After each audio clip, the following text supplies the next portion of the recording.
काजल हिंदुस्तानी की ओर से भारत माता की जय, वंदे मातरम। जहां गलत होता है वहां राजदीप होता है, और जहां राजदीप होता है ना वह डेफिनेटली कुछ गलत हुआ होता है। सुशांत के केस में अब तक मुझे डाउट था, लेकिन अब मेरा डाउट यकीन में बदल गया है कि सुशांत के साथ कुछ गलत हुआ है, क्योंकि एंट्री हो चुकी है राजदीप सरदेसाई की।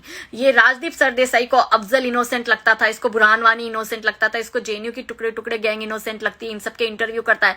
ये दिल्ली दंगों का मास्टरमाइंड ताहिर हुसैन का इंटरव्यू कर उसको इनोसेंट प्रूव करने की कोशिश करता है, और अब ये दिल्ली से पहुंच चुका है मुंबई रेहा को इनोसेंट प्रूव करने।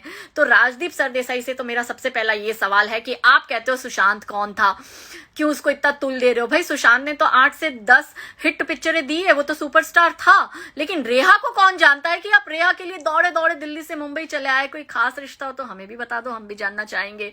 मुंबई पुलिस और बीएमसी से कहती हूँ कि भाई आप पटना से अधिकारी आता है सुशांत केस में जांच करने, आप उसको क्वारंटीन कर देते हो, लेकिन एक पत्रकार जो रेहा का इंटरव्यू लेना आता है आप उसको क्वारंटीन नहीं करते हो। राजदीप सरदेसाई से मेरा सवाल है कि आपने अब तक सुशांत की फैमिली का इंटरव्यू क्यों नहीं किया? आपने सुशांत के दोस्तों का इंटरव्यू क्यों नहीं किया? आपने अब तक कंगना बहुत कुछ कहना चाहती है बॉलीवुड माफियाओं के लिए, आपने उसका इंटरव्यू क्यों नहीं लिया? और आप जिस तरह से रेहा का इंटरव्यू ले रहे थे ना, वो जैसे कोई रिश्ते की बात करने जाता है ना, एकदम गुड़ी गुड़ी, कैसे हो, कैसा महसूस कर रहे हो, आपकी पसंद आपकी नापसंद, ऐसा फील हो रहा था। आप मेंटल इलनेस जानबूझकर बार बार शब्द यूज कर रहे थे, रेहा को इनोसेंट बताने की कोशिश कर रहे थे, रेहा को विक्टिम दिखाने की कोशिश कर रहे थे, और कह रहे थे कि आपको नहीं लगता जस्टिस फॉर रेहा भी कैंपेनिंग होना चाहिए? रेहा कहीं आप तो सुसाइड नहीं कर लोगी? तो आपकी ये जो थियरी है ना विक्टिम कार्ड वाली, ये अब चलने वाली नहीं है। और मैं मोर ओवर इस मामले में ये कहती हूँ कि एम्स, सीबीआई, ईडी, एनसीबी सब झूठे, मुंबई पुलिस और रेहा सच्ची।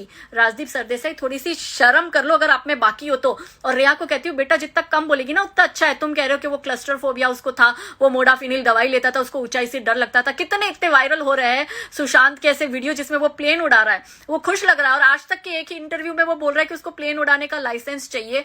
और डॉक्टर हरीश शेट्टी ने भी कह दिया उसने ऐसी कोई दवा प्रिस्क्राइब नहीं करी थी। तो आप खुद ही फंस रही हो रिया ऐसा सब गलत बातें बोलकर।